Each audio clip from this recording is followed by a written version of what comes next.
Ahí tengo una equivocación. En el capítulo 2, el título del 2 debe ser ¿qué pecados? O sea, ¿qué pecados es como una pregunta, ¿qué pecados? Y creo que viene, ¿quién tiene mayor culpa, verdad? Y ese es el capítulo 3, o sea, está repetido en el 2 y en el 3 repetí la misma pregunta. Sí estoy bien en lo que les digo, ¿verdad? Entonces, el 2 es signo de interrogación, ¿qué pecados? ¿Qué pecados está Dios diciendo, no? Aquí se recitan las razones del juicio.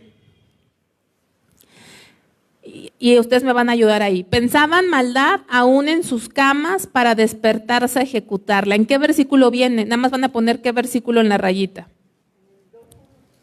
Sí, 2:1, estamos en el capítulo 2. Los ricos les quitaban sus casas y las tierras a los pobres con violencia. ¿En qué versículo viene? Todos estamos en qué capítulo? En el 2. ¿En qué versículo viene?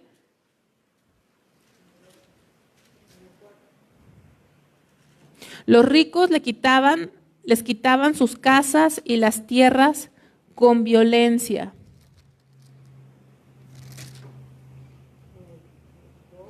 Dos, ¿verdad? Dice, codician las heredades y las roban, y casas y las toman, oprimen al hombre y a su casa, al hombre y a su heredad. Dice, las roban, las toman. ¿Sí? Se llevaban, o sea, saqueaban, no tenían misericordia, no les importaba. Y esto estamos hablando del pueblo de Dios. Rechazaban el mensaje de los verdaderos profetas y solo acogían a los que predicaban lo que les gustaba escuchar. Aquí son dos versículos y están separados el uno del otro.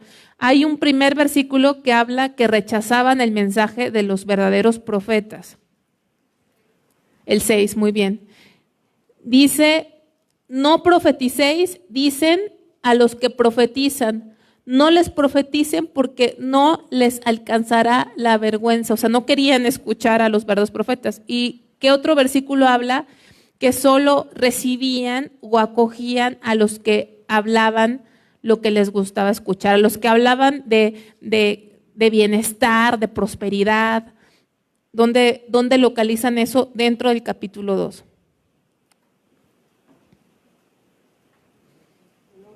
El 11, así, muy bien.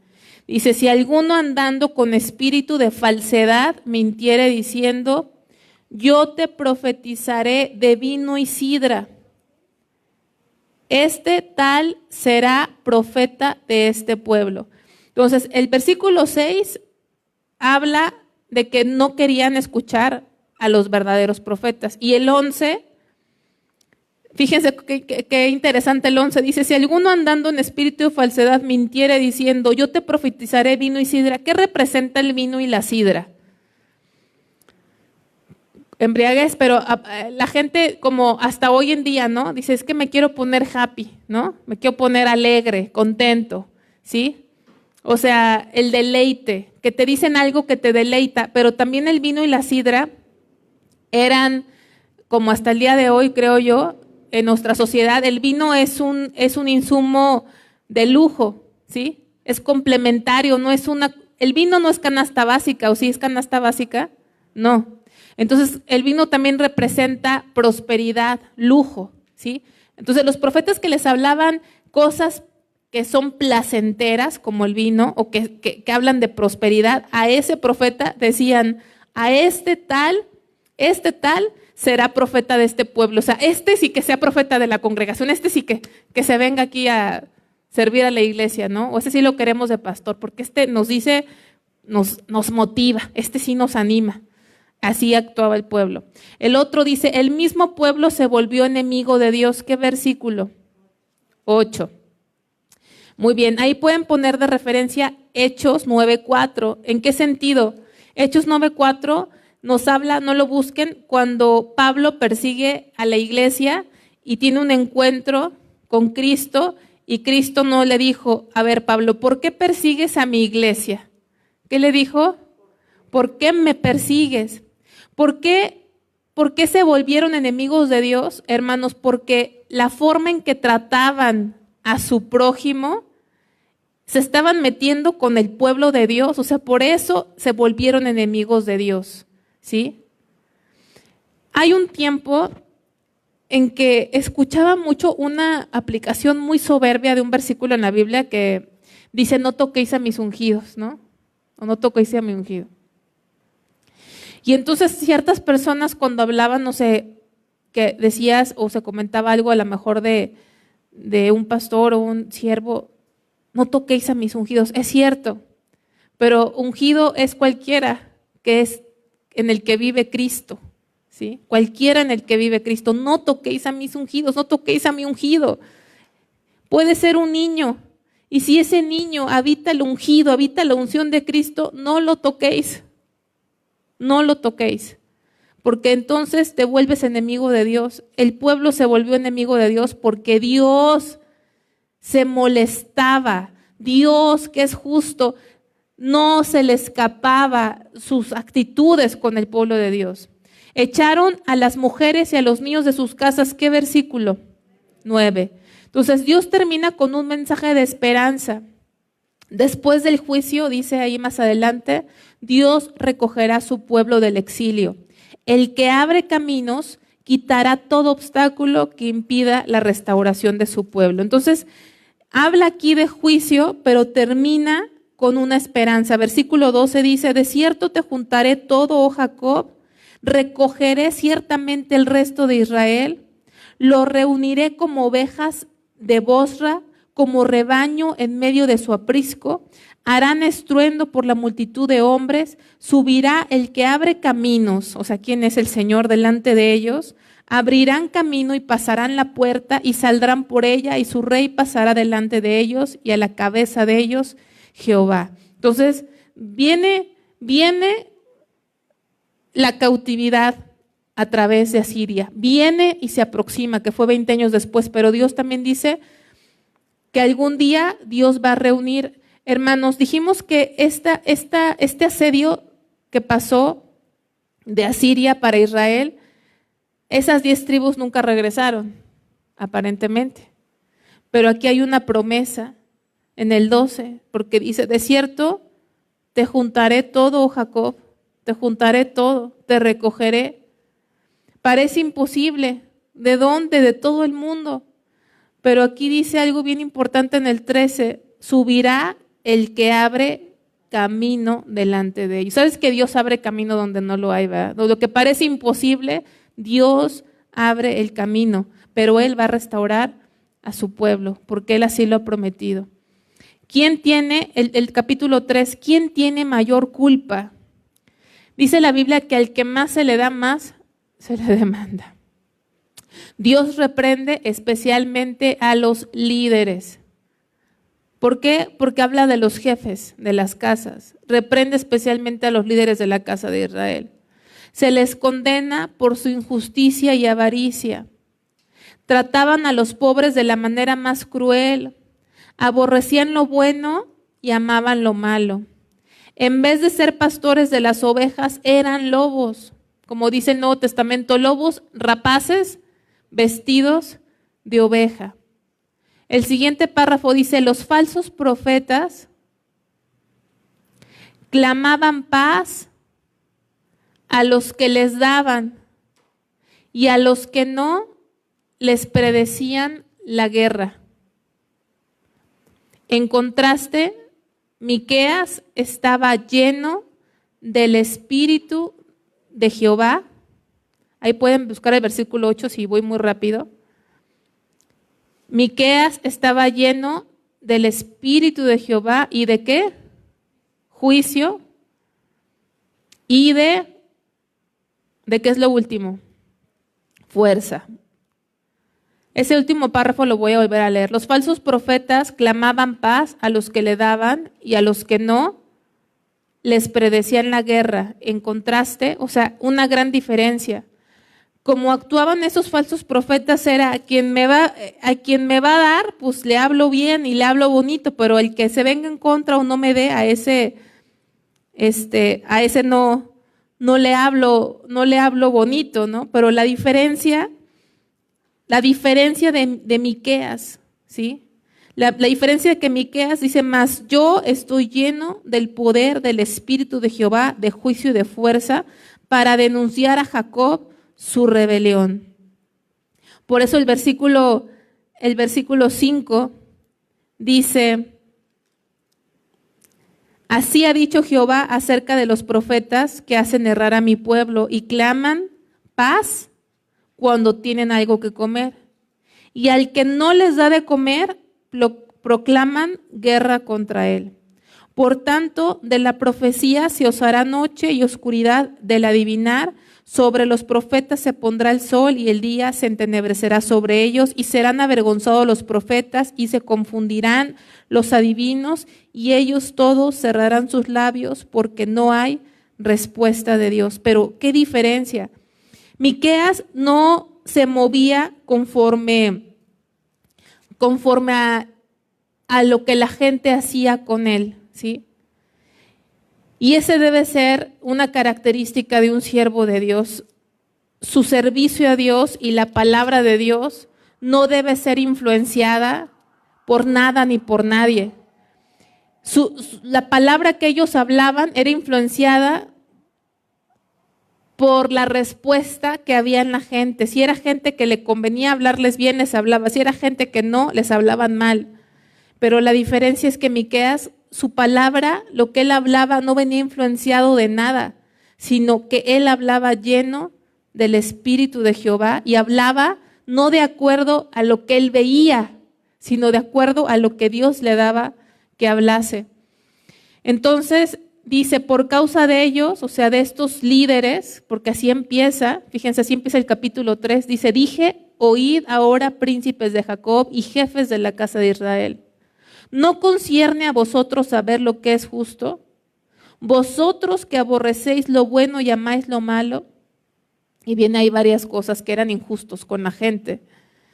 Los príncipes, o sea, los líderes, los jefes de familia, ¿sí? Los que deberían ser ejemplo, actuaban con malicia, actuaban con maldad, les gustaba el pecado, les gustaba lastimar a la gente, les gustaba aprovecharse, hacían abuso de autoridad, esa era su forma. Y entonces aquí Dios va directamente a ellos, porque Dios al que más se le da, más se le va a demandar. Vamos al capítulo 4, y el capítulo 4 le podemos poner como título general, habla del reino milenario. En la eternidad futura, la Biblia habla de un milenio. En ese milenio, dice Apocalipsis, que va a estar atado el enemigo por 1000 años. Y eso le conocemos el reino milenial. No es todavía la eternidad futura, porque la eternidad futura es hasta que ese enemigo no nada más sea atado, sino que sea echado al lago de fuego, ¿sí? Entonces, en ese milenio, los primeros 8 versículos del capítulo 4 hablan del reino milenial de Cristo, donde dice que Jerusalén será exaltada, las naciones gentiles vendrán para aprender de Jehová, Él gobernará sobre todas las naciones, y habla que va a haber un desarme mundial, porque ahí en el versículo 3 del capítulo 4, dice, y él juzgará entre muchos pueblos y corregirá naciones poderosas hasta muy lejos, y martillarán sus espadas para asadones y sus lanzas para hoces. No alzará espada nación contra nación, ni se ensayarán más para la guerra. O sea, durante ese tiempo del milenio va a ser un tiempo de paz de parte de Dios. Versículo 4, y se sentará cada uno debajo de su vid y debajo de su higuera, y no habrá quien los amedrente, porque la boca de Jehová de los ejércitos lo ha hablado. Hasta el día de hoy, por ejemplo, la nación de Israel no sabe qué significa esto. No sabe qué significa que no hay quien te amedrente. Israel, donde está Palestina, lo que es la nación de Israel, todo el tiempo, ya están acostumbrados, todo el tiempo están alerta, porque hasta sus propios enemigos, los que se llaman palestinos, que hicieron unas ciudades ahí, son enemigos de ellos. Ya les he platicado que cuando tú vas a Palestina y entras a esas ciudades, no puede entrar un judío. Tienen derecho a matarte. O sea, ellos viven con enemigos en su territorio, ¿sí? Con enemigos en su territorio, y fuera de su territorio están rodeados de enemigos. Israel hasta el día de hoy no conoce la paz, no conocen la paz. No escuchamos todo el tiempo que hay, por ejemplo, Ucrania, creo que cumplió ¿cuántos días en guerra? 100, hace poquito, ayer o no sé. Y si se fijan al principio, todo mundo, Ucrania, Ucrania, ¿no? Y ahora como que pareciera que ya nos acostumbramos a que está esa guerra. Algo similar pasa con Israel. Muy frecuentemente hay bombas, hay muertes, y es muy rara vez la que escuchamos, y cuando tú te pones a buscar, no, pues hubo cada rato, o sea, es parte de eso, ¿sí? Por eso cuando vas a Israel, hay gente que va por su cuenta, pero mucha gente va con tour guiado, porque los guías de turista ya saben qué tienes que hacer, porque pudiese haber un ataque terrorista en esa zona. Ellos no saben lo que es vivir sin miedo, viven con miedo. Todo el tiempo, no que vivan con miedo, pero todo el tiempo están siendo atacados, todo el tiempo. Entonces, cuando este milenio venga, es cuando Israel por primera vez, o sea, qué emocionante, va a estar tranquilo. Ya no va a haber armas, ¿sí ven? Porque las espadas ya no se van a usar para lo que es la espada, y las lanzas se van a usar como para sembrar. O sea, las armas que son para matar ya no van a usarse, no se les va a dar ese uso. Entonces, ahí les está prometiendo el Señor lo que va a venir en el futuro. Entonces, siguiente párrafo, ahí van a escribir la adoración que se practicará en ese tiempo, o sea, durante el milenio, contrasta con la adoración hueca, porque se acuerdan que dice, del Señor dijo, este pueblo de labios me honra, pero su corazón está lejos de mí. Era una adoración hueca, sin corazón, mezclada, o sea, porque su adoración, hacían los sacrificios que Dios había mandado, pero también hacían cosas de las naciones paganas. Y sin realidad, su adoración era sin realidad. ¿Por qué? Porque por muchos sacrificios que pudiesen ofrecer, se portaban de lo peor con el prójimo. Entonces, pues, ¿para qué Dios quería los sacrificios si se portaban de lo peor con la gente? Es como aquella gente que va a la iglesia, ¿no? Y nos mostramos tan religiosos, pero entre semana, híjole, somos malos con las personas que nos rodean. Sin realidad que se ofrecía en los tiempos de Miqueas. Hay un contraste, vamos a ese versículo 5 de Miqueas capítulo 4, dice, aunque todos los pueblos anden cada uno en el nombre de su Dios, nosotros con todo andaremos en el nombre de Jehová, nuestro Dios, eternamente y para siempre. ¿Qué quiere decir? En el tiempo en el que Miqueas estaba, el pueblo de Dios adoraba a Dios, pero lo adoraba con sincretismo, o sea, metiendo otras cosas paganas. Se mezclaban con las naciones. Pero en el milenio hay una consagración a Dios. Hagan de cuenta que hay algo parecido a lo que dijo Josué algún día. Les dijo, ¿qué le dijo al pueblo? Yo no sé qué van a hacer ustedes, pero yo y mi casa serviremos a Jehová. Y esa es la adoración. A lo mejor va a haber otros que tengan y adoren a otros dioses, pero nosotros, a pesar de que haya otras cosas, nosotros con todo, no a medias, con todo andaremos en el nombre de Jehová, nuestro Dios, eternamente y para siempre. Esa es la adoración que Dios quiere. No una adoración a medias, sino una adoración completa, que era lo que tipificaba el holocausto. Cuando era quemado el animal, no quedaba nada. Ese animal completamente era quemado, era hecho ceniza. ¿Por qué? Porque era una ofrenda de consagración donde Dios quiere todo. Y esa es la adoración que Dios quiere, todo, toda nuestra vida, todo nuestro ser. Y esa es la adoración que el pueblo va a entregarle a Dios durante este tiempo. Dice, Judá deberá ir a cautividad. En el versículo 10 lo vemos. Ya habíamos hablado en los capítulos anteriores de el reino del norte de Israel, cuya capital era Samaria, que iba a caer ante el rey de Asiria. Pero aquí también profetiza, en el versículo 10, dice, duélete y gime, hija de Sión, como mujer que está de parto. Porque ahora saldrás de la ciudad y morarás en el campo y llegarás hasta Babilonia. Allí serás librada, allí te redimirá Jehová en la mano de tus enemigos. Aquí le está profetizando, ya profetizó lo que le iba a pasar a Israel con Asiria y aquí está profetizando lo que le iba a pasar más adelante a Judá bajo Babilonia. Vamos a ver la promesa del Mesías. Dice el Mesías, algo muy relevante de este libro es que vi una profecía muy especial acerca de Jesucristo, tan especial que dice dónde iban a ser. Entonces, Miqueas es un libro, es un profeta especial porque nos da un dato específico acerca del Mesías esperado, que está en el versículo 2, capítulo 5.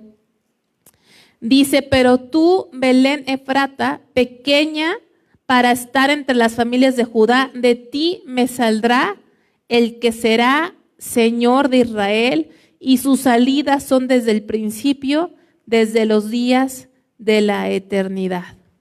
De ti saldrá, pero no dice, ahí se originará, ahí empezará, no, de ti saldrá, porque el Señor de Israel es eterno. Dice, sus salidas son desde el principio, desde los días de la eternidad. Cristo, el Hijo de Dios, la segunda persona de la Trinidad, el Mesías prometido, no empezó a existir cuando nació a través de María en esta ciudad de Belén. Él siempre ha existido, pero Él salió de ahí, de ese lugar que Dios escogió.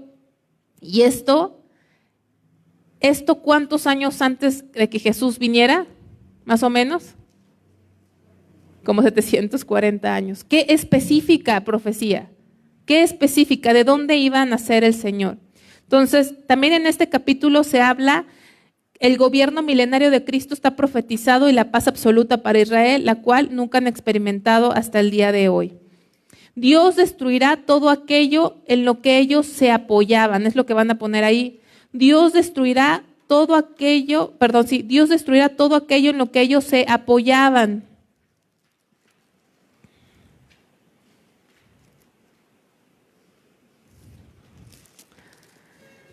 La palabra que van a poner es apoyaban y ponían su confianza. Ahí es el trato de Dios, ¿sí? Con su pueblo.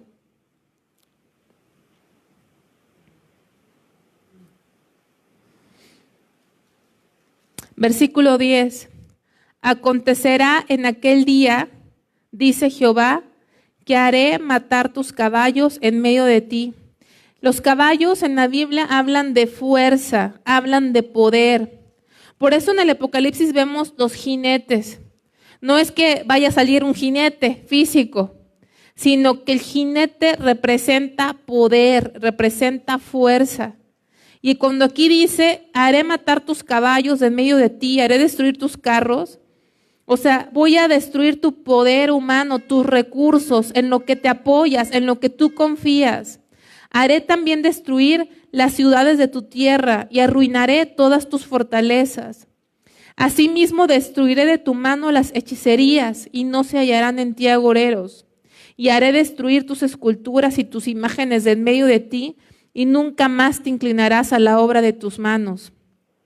Arrancaré tus imágenes de acera de en medio de ti y destruiré tus ciudades, y con ira y con furor haré venganza en las naciones que no obedecieron. Entonces viene el Señor a tratar con su pueblo y dice: voy a destruir todo aquello en lo que tú confías, todo aquello en lo que tú te apoyas, todo aquello que te hace sentir protegido, completo, feliz, poderoso, te lo voy a quitar, igual con tus pecados, con todo aquello que tú has hecho tu Dios. A lo mejor no tenemos esculturas e imágenes, pero hay cosas en nuestra vida que toman ese lugar de Dios y Dios dice: todo eso te lo voy a quitar. Todo eso, porque todo eso te estorba para que te entregues a mí como yo quisiera que te entregaras. Y ahí está el trato de Dios. Capítulo 6. ¿Qué pide Jehová? Eso es un capítulo que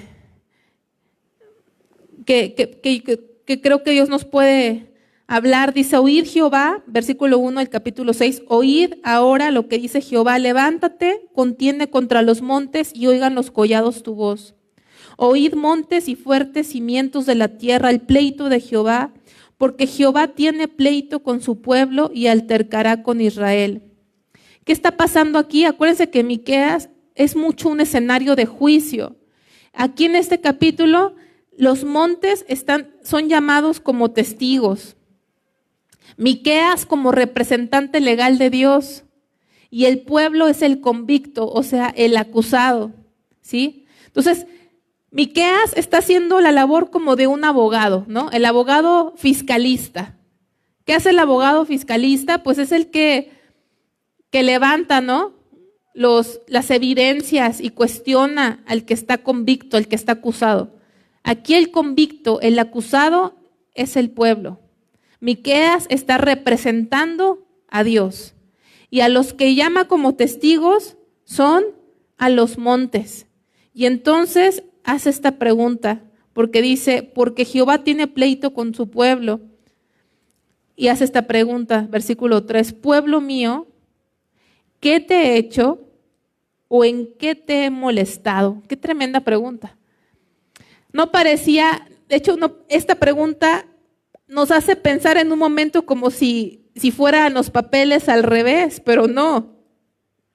A pesar que nosotros somos los acusados, la misericordia de Dios, la santidad de Dios, la altura de Dios, que con tanta paciencia y tanta misericordia nos pregunta: ¿qué te he hecho? ¿En qué te he molestado? Para que tú tengas ese comportamiento contra mí, porque, pueblo mío, te comportas como mi enemigo. Yo creo que cuando alguien se empieza a portar mal contigo, no sé si les ha pasado a veces en una amistad, en una relación, que tú pensabas que te llevabas bien con esa persona, empiezas a notar ciertas actitudes que dices: algo pasó. ¿Les ha pasado a ustedes? No me habla igual o me trata de esta forma. ¿Qué es lo primero que piensas? ¿Qué le hice? ¿Qué le hice? ¿Por qué actúa así? Eso era lo que Dios estaba. Ahora, Dios no es que no supiera, sino es una forma de llevarnos ¿a qué? Al arrepentimiento, a meditar. ¿Por qué nos portamos así con Dios? Tan indiferentes, tan groseros, tan desobedientes. Y por eso dice: pueblo mío, ¿qué te he hecho o en qué te he molestado? Responde contra mí, o sea, dime. Imagínate Dios, hermano, es que es algo increíble. Dios, ¿qué somos nosotros comparados a Dios? ¿Qué somos? No era como para que Dios se tomara la molestia de preguntarnos eso y nos quiere oír. Dímelo. Yo creo que muchos padres ni eso hacen con sus hijos. Ni eso, porque a veces hay padres que tienen el padre estilo dictador, ¿no? ¿Por qué, papá? Porque yo digo y punto. Y se acabó, ¿no? Pero Dios dando la oportunidad a su pueblo de analizar. ¿Qué te hice? Y empieza Dios a decir, es una pregunta retórica, pero dice, ¿qué te hice? Y empieza a decir, oye, yo te saqué de Egipto. Mira lo que he hecho por ti. Versículo 5, pueblo mío, acuérdate ahora qué aconsejó Balac, rey de Moab, y qué le respondió Balaam, hijo de Beor, desde Sittim hasta Gilgal, para que conozcas, o sea, acuérdate de las tramas que ha habido en contra tuya, acuérdate de cómo te he librado. Pueblo mío, acuérdate todo lo que he hecho por ti. ¿Qué hice mal? No he hecho más que misericordia.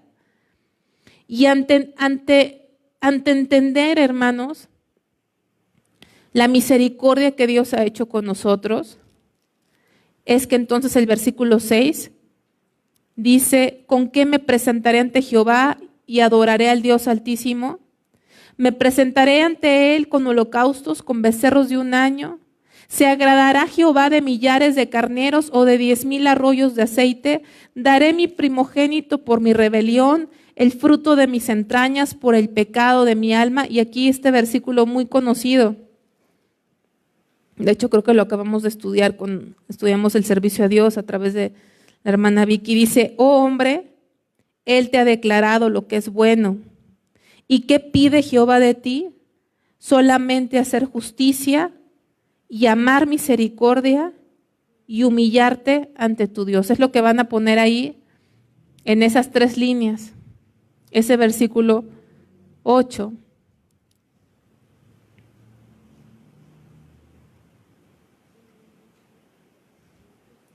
La primera línea es justicia, la segunda línea misericordia y la tercera línea es ante tu Dios. Y ahí hay un versículo de referencia, no lo busquen, luego lo pueden buscar en su casa, que es muy similar. ¿Qué pide Jehová de ti? Pues que le ames con todo tu corazón y obedezca sus mandamientos.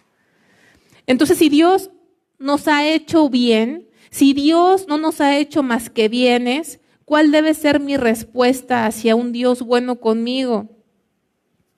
Y él dice, ¿qué pide Dios? ¿Qué pide Dios? A lo mejor dice, sí, yo estoy mal, pero ¿qué pide Dios de mí? No entiendo qué quiere Dios de mí. ¿Quiere Dios que yo, no sé, vaya todos los domingos a la iglesia y es lo que pide? Sí, sí lo pide. Sí lo pide. Pero no nada más eso, pide toda tu vida. Él te ha declarado lo que es bueno. Dios no nos pide algo que no nos haya dicho, por eso dice, oh hombre, Él te ha declarado lo que es bueno, Él ya te ha dicho, ¿en dónde? En su palabra.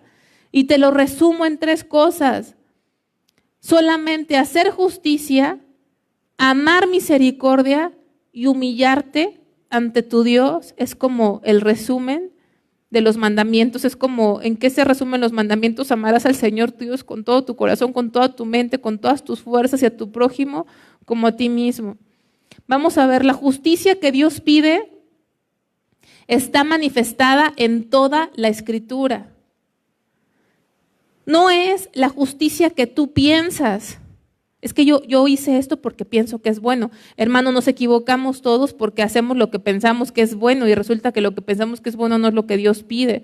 La justicia que Dios pide está manifestada en la Escritura. Ahí vemos lo que es correcto. ¿Saben que hay un versículo en la Biblia que dice que delante de las canas te levantarás? Hasta eso. ¿Cómo debemos tratar a un adulto? En honra hacia ese adulto. Toda nuestra forma de ser cambiaría.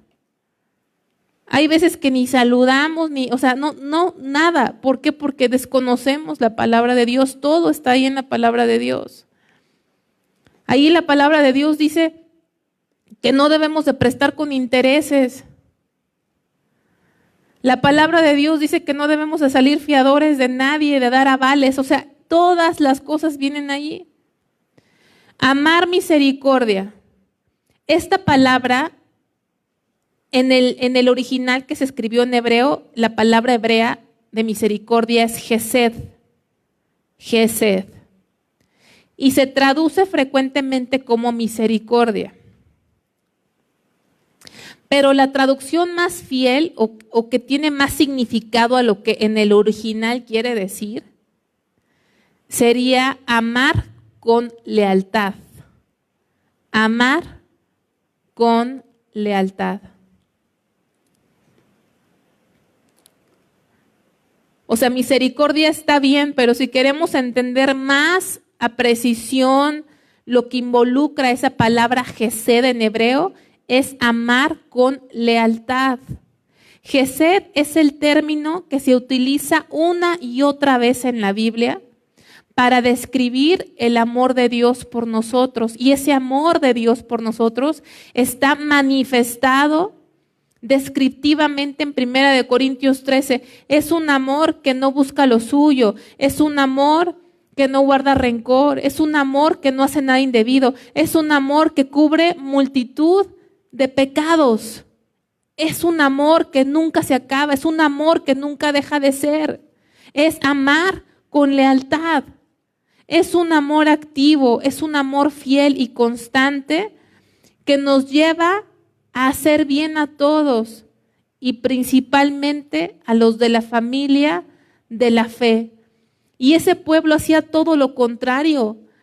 Humillaba a los demás para enriquecerse, le robaba a los demás. O sea, era como hoy se dice, el que no tranza, no avanza, ¿no?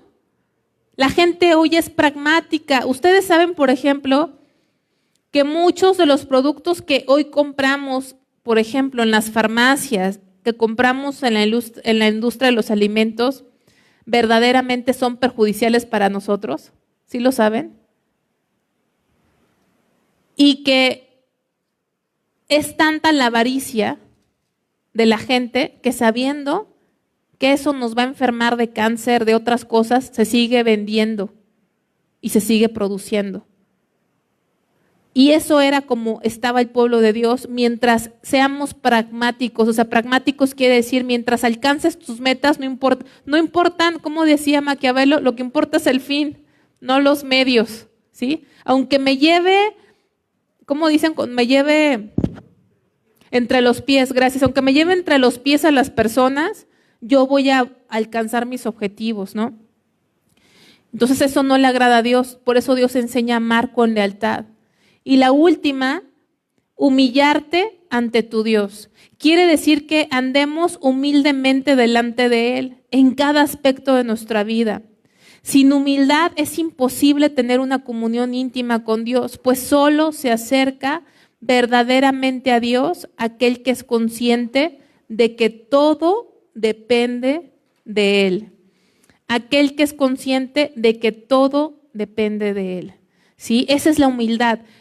La humildad verdadera se refleja en que el hombre está contento con la voluntad de Dios, está listo para aprender de Dios y someterse confiadamente a su dirección. O sea, ser humilde ante Dios es reconocer, hermanos, que no podemos sin Dios, que dependemos de Dios y esa es la única forma de tener una comunión íntima con Él. ¿Saben a veces por qué no tenemos una comunión íntima con Dios?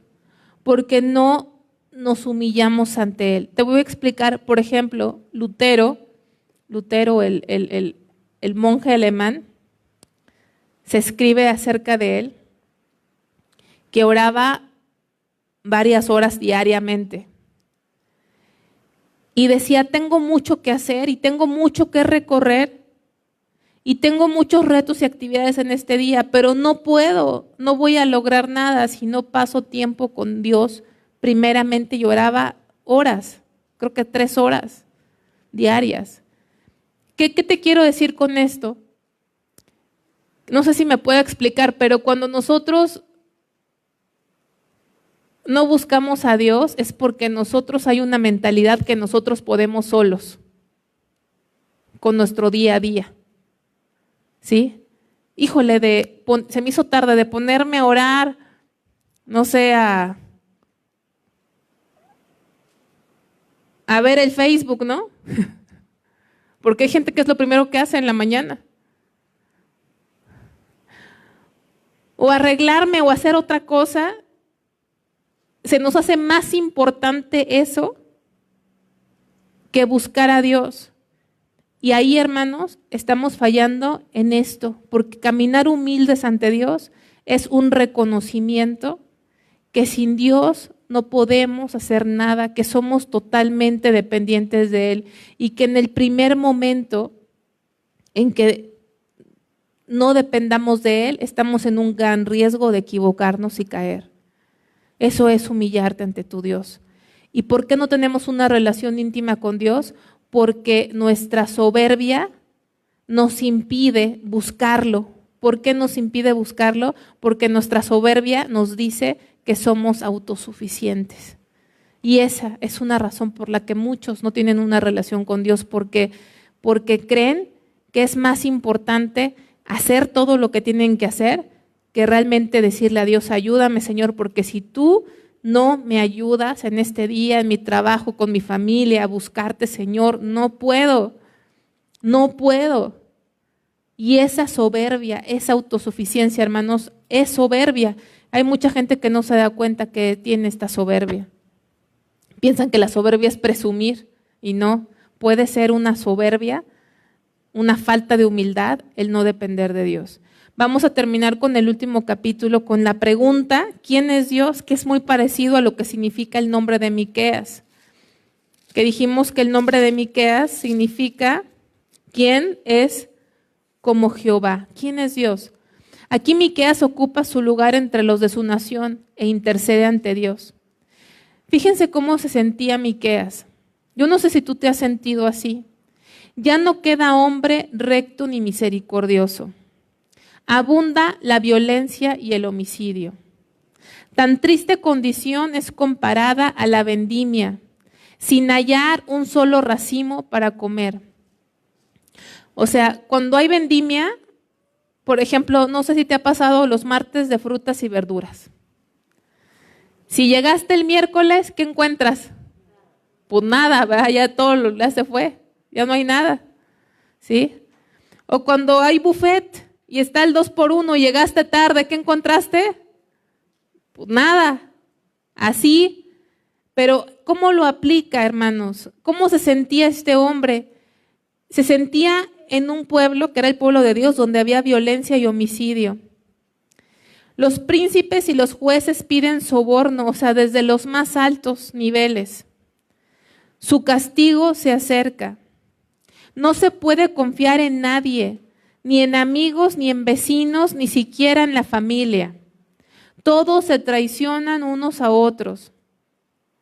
Solamente Jehová es digno de confianza. Recuerdo ahí en Timoteo capítulo 3, ¿no? Timoteo, o segundo Timoteo capítulo 3, que dice que en los últimos tiempos serán tiempos peligrosos, que se levantarán hombres amadores de sí mismos más que de Dios, pero también dice hombres desleales. Yo no sé si ustedes se hayan dado cuenta, pero la lealtad no se practica mucho hoy en día, ¿o sí? Es más, tanto no se practica que yo no sé si aquí pudiésemos definir entre los que estamos qué es lealtad. A tal grado es nuestra ignorancia acerca de la lealtad. Y dice desleales, sin afecto natural. Así era la gente, no era leal. No era leal. Vamos a ver. ¿Saben a veces qué animales nos enseñan más acerca de la lealtad? Los perros a veces, ¿sí? Porque no te dejan, no te sueltan, ahí están, ¿sí?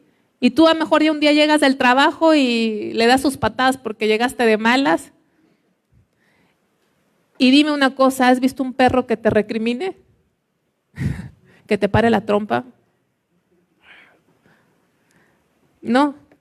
Yo cuando tenía perro, me enojaba con el perro y a veces me enojaba porque decía, me enojo y el perro actúa con así de que, unos ojillos así de, ay, ¿por qué hace esa cara? Yo decía, ¿no? Y nosotros somos desleales. Tanta deslealtad hay en el matrimonio, en las amistades, en los trabajos, ¿sí? Hay gente que tiene un buen trabajo, un buen jefe y son desleales. En muchas cosas, y a veces ni nos damos cuenta porque no entendemos qué es la lealtad. Y eso es algo que Dios tiene que ministrarnos, la lealtad. Y entonces así se sentía Miqueas. Fíjense cómo lo describe él tantito, para que vean sus propias palabras. Ahí en el capítulo 7, que ya estamos terminando.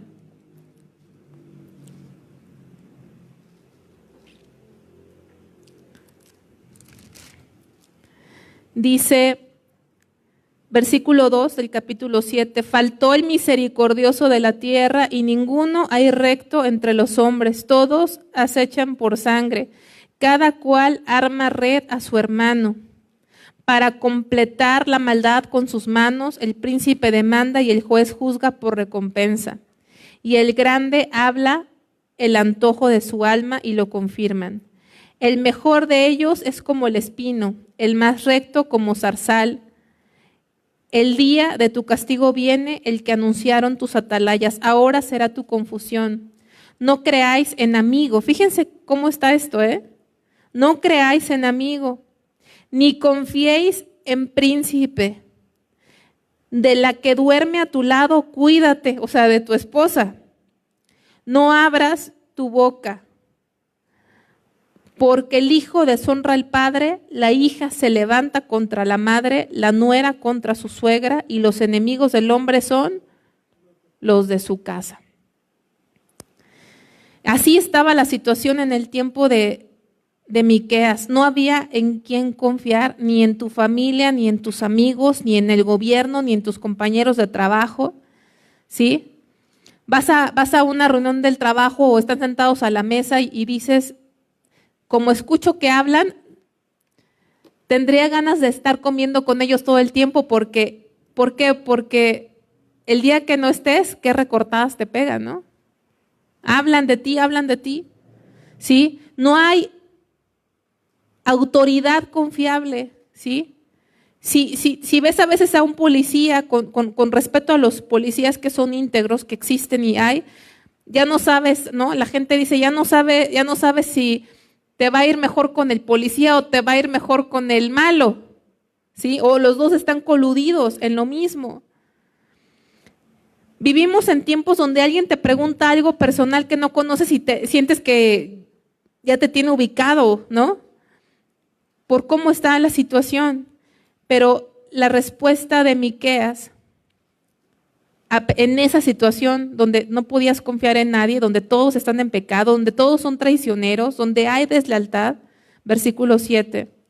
Mas yo a Jehová miraré, esperaré al Dios de mi salvación, el Dios mío me oirá.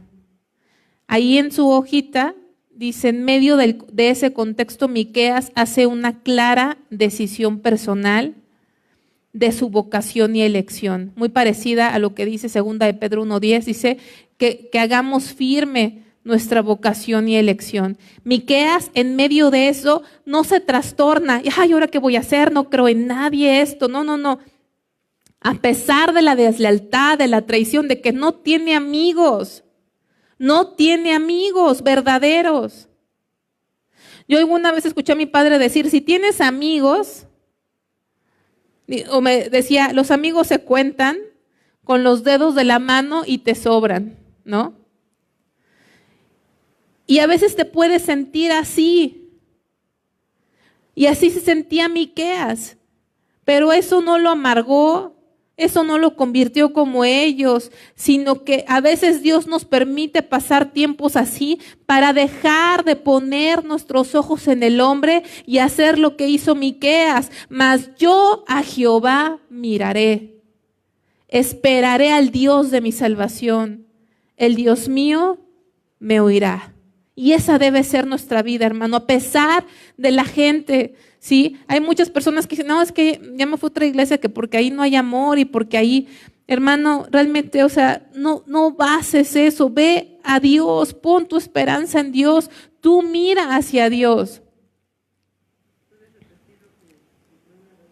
En la rayita, decisión personal. Miqueas hace una clara decisión personal. ¿Por qué personal? Porque si ustedes leen los versículos anteriores, dice, y el juez es injusto y busca recompensa, y la suegra hace esto, y la nuera hace esto, y los amigos hacen esto, y el fulano hace esto, y allá no hay misericordia. Sí, eso es todo lo que allá, pero esto se trata de ti. Y entonces él dice, mas yo a Jehová miraré. A veces mucha gente se la pasa culpando a todos los demás. Es que mira lo que pasa, y mira lo que vi, y mira lo que vi, y mira lo que pasó, y todo lo, o sea, y no maduramos. Y creo que la madurez es esto. Así vivía, así estaba la situación con Miqueas, se sentía solo, no había en quién confiar. Pero él dijo, yo voy a mirar al Señor y voy a esperar al Señor. Y mi Dios me oirá. Hermanos, no hay mejor amigo que el Señor. No hay mejor amigo que el Señor. ¿Y cómo le gusta al Señor? Que derramemos nuestro corazón delante de Él. Él es el único que nos puede entender.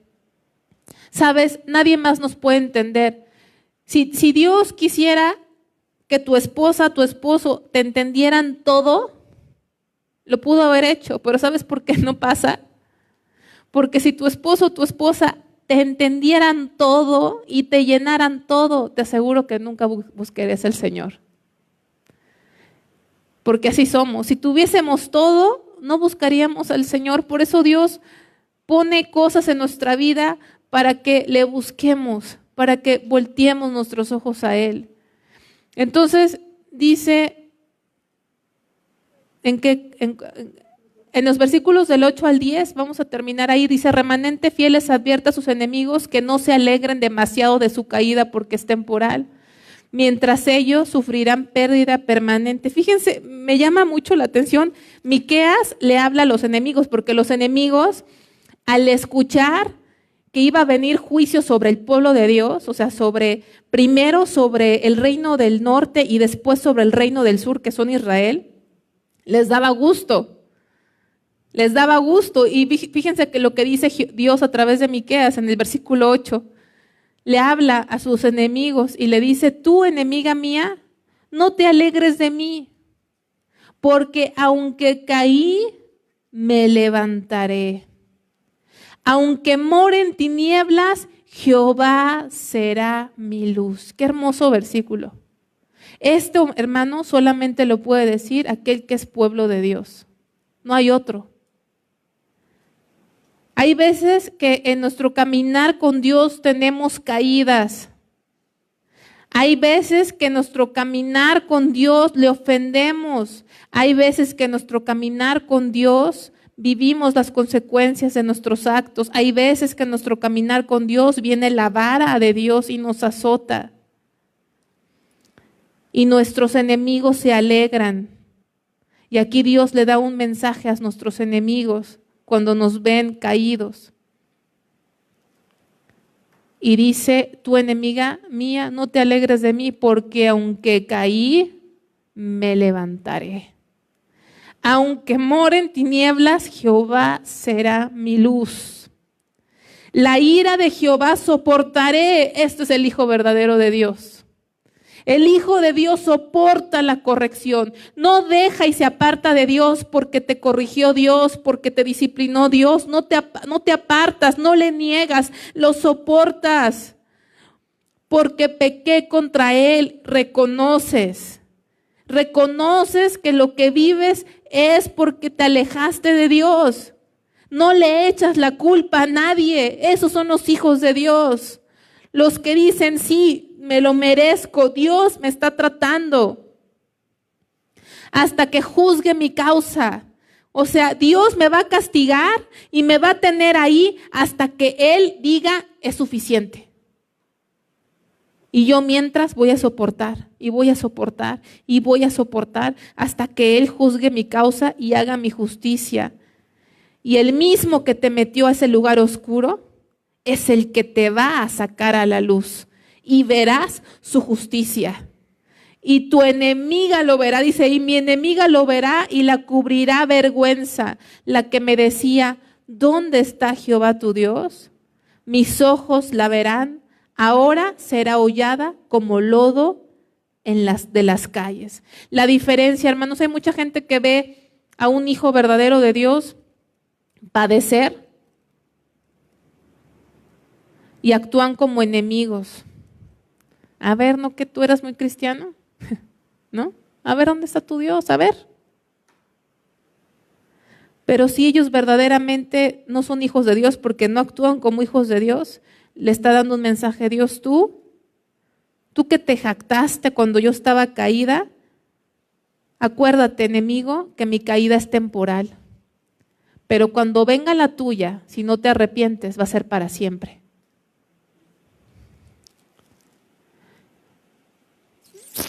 Y vamos a ver los últimos 2 versículos que son tremendamente hermosos. ¿Quién es Dios? ¿Se acuerdan cómo le pusimos de título a este capítulo? ¿Quién es Dios? ¿Quién como Jehová? Significa Micaías. ¿Quién como Jehová? Y yo quiero preguntarte, ¿quién como Jehová? Mira lo que dice esos versículos 18, 19 y 20 y terminamos. ¿Qué Dios como tú? ¿Qué Dios como tú? Hermano, a veces nos podemos impresionar por la obra de la creación. Vamos en la carretera y a veces no en la carretera. Por ejemplo, yo simplemente a veces cuando manejo a la congregación y veo las montañas, me impresiono. ¿Saben también que otras montañas me gustan mucho? Cuando vas a Monterrey por la autopista, ¿cómo se llama esas montañas ahí? La Huasteca. Me gusta muchísimo ver esas montañas, me impresionan esas montañas. ¿Qué has visto tú de la naturaleza que te hayas quedado impresionado? ¿Qué dijiste? ¿Dijiste algo? Dijo que él se ve al espejo y queda impresionado. Nada más le dio risa a Daisy. Sí. Ajá.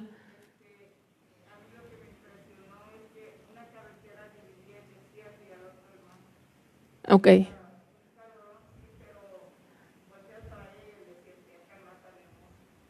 Ok, voy a repetir lo que dijo porque no se escucha. Cuando fue a Sonora, es Sonora, ¿verdad? Cuando fue a Sonora, usted iba por la carretera y de un lado se veía el mar y el otro el desierto juntos. Ok, una carretera divide el desierto del mar. Sí, ahorita me acordé cuando dijo la Sonora, también es muy famoso la Rumorosa, ¿verdad? Que la manejó mi papá con nosotros hace muchos años.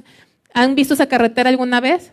Búsquenla en YouTube, está impresionante, súper peligrosa esa carretera, pero piensas que estás en Marte, aunque nunca he estado en Marte, ¿verdad? Van a decir, con razón, parece marciana, conoce Marte, es de Marte, pero parece que estuvieras en otro país, el océano, y nos quedamos sorprendidos de la grandeza de Dios, hermanos. Pero me impresiona que aquí el profeta, cuando dice, ¿qué Dios como tú? Si alguien te preguntara, a ver, ¿por qué dirías qué Dios como tu Dios? ¿No? Porque Dios, mira el poder de la naturaleza, cómo creó. Y sí, es impresionante. Pero hay algo más impresionante de Dios y es lo que está diciendo Miqueas, que perdona la maldad. Eso es más impresionante. Que perdona la maldad y olvida el pecado del remanente de su heredad. No retuvo para siempre su enojo, porque no solamente hace misericordia, sino que se deleita haciendo misericordia. Dice, Él volverá a tener misericordia de nosotros. Y miren lo que va a hacer. Dice, Él volverá a tener misericordia. Hermano, yo te quiero preguntar, en tu vida, ¿cuántas veces Dios ha tenido misericordia? ¿Cuántas? Hablaba una vez con una jovencita y me decía, es que tengo miedo, me dan ataques de ansiedad. Cuando pienso en la muerte, en el futuro. Y ella conoce de Dios y digo, pero ¿por qué el futuro? Tú eres una hija de Dios. ¿O andas en pecado? escudriñate, piensa. Ella me dijo, es que yo de niña crecí en una iglesia donde siempre creí que me iba a ir al infierno, que yo no soy lo suficiente buena para merecer el cielo, no soy lo suficiente buena, tengo miedo a irme al infierno, porque todo el tiempo me dijeron que yo merecía el infierno y que no era lo suficiente que Dios hacía, que Dios quería, y siento que no voy a llegar al cielo. Pero hablando con ella entendí que ella conoce al Señor y que el Señor vive en ella. Y le dije, no vamos al cielo porque lo merezcamos, gracias a Dios, sino porque a Él le plació salvarnos. Y le dije, ¿sabes qué es lo mejor? Que nadie en el mundo, ningún hombre en el mundo que ha existido y existe ahora, perdona como Dios perdona. Y eso es lo más tremendo, porque el único que podría no perdonarnos, el único que tendría derecho a no perdonarnos porque santo es Él. Y Él nos perdona. Y cuando nosotros perdonamos al que nos maltrata, hermanos, somos más como nuestro Dios y como nuestro Señor. Cuando perdonamos somos como Él. Quédate con estos versículos. ¿Qué Dios como tú? Cuando te quieras impresionar de algo de Dios, piensa en todo lo que Dios te ha perdonado. Ha olvidado el pecado, no de todos, de su remanente. No retuvo para siempre su enojo. Nosotros a veces nos dormimos enojados con otra persona y ni siquiera nos hizo algo tan grave, ¿sí? Pasan días y seguimos enojados. ¿Qué tienes? Nada. Meses y seguimos enojados. Pero el Señor no retiene para siempre su enojo y se deleita. Hermanos, el día que Dios sacó a su pueblo de Babilonia, el más gozoso era el Señor. Era Él. Sepultará nuestras iniquidades y echará en lo profundo del mar todos nuestros pecados. ¿Has querido alguna vez esconder algo que ya no quieres que nadie vea, que quieres ocultar, que no quieres que esté? Eso hace el Señor con todos tus pecados. ¿Sabes?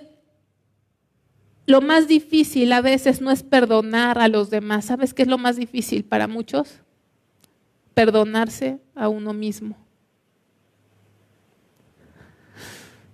Eso es lo más difícil. Pero si Dios ya puso todos tus pecados, todos tus errores, todas tus iniquidades hasta el fondo de la mar, a un lugar del fondo que nunca ha sido, por decirlo, es teorético, ¿por qué permitimos que el enemigo los siga sacando de donde Dios ya los echó? No lo hagamos con nosotros mismos, ni lo hagamos con los demás, recordándole a la gente lo que nos hicieron. Cumplirás la verdad a Jacob y a Abraham la misericordia que juraste a nuestros padres desde tiempos antiguos. ¿Quién como Jehová? El que perdona la maldad. ¿Qué quiere Jehová de ti? Que hagas justicia, ames misericordia y te humilles delante de tu Dios. Para resumir, Miqueas fue un profeta que le habló al reino, específicamente a dos ciudades, a Samaria y a Jerusalén, y profetizó que vendría Siria a asediar a Samaria y que vendría Babilonia a llevarse cautivo a Judá por sus pecados. ¿Qué pecados? Sincretismo, inmoralidad, idolatría, avaricia. Pero es un libro que es un llamado, dijimos, no nada más es un juicio, sino es un llamado de Dios a su pueblo, y por eso vimos en Mateo, te quise traer hacia mí como la gallina a sus polluelos. Es un libro que es Dios trayéndonos hacia Él. Te quiere decir Dios, sea lo que sea que has hecho, yo te perdono. Ven, pueblo mío, yo te perdono. No te escondas como Adán, no te escondas. Dios es un Dios perdonador. Pero cuando tú te acercas a Dios, te dice lo que Jesús le dijo a la adúltera: te perdono, vete y no peques más. Hermanos, que Dios les bendiga. Vamos a hacer un break con un cafecito, unas galletas, unos 10, 15 minutos y vamos a seguir con Nahum. Ya Nahum es muy pequeño, son 3 capítulos. Entonces no creo que nos tardemos mucho. Si quieren ir por unas galletitas tantito, un cafecito. Ay, perdón.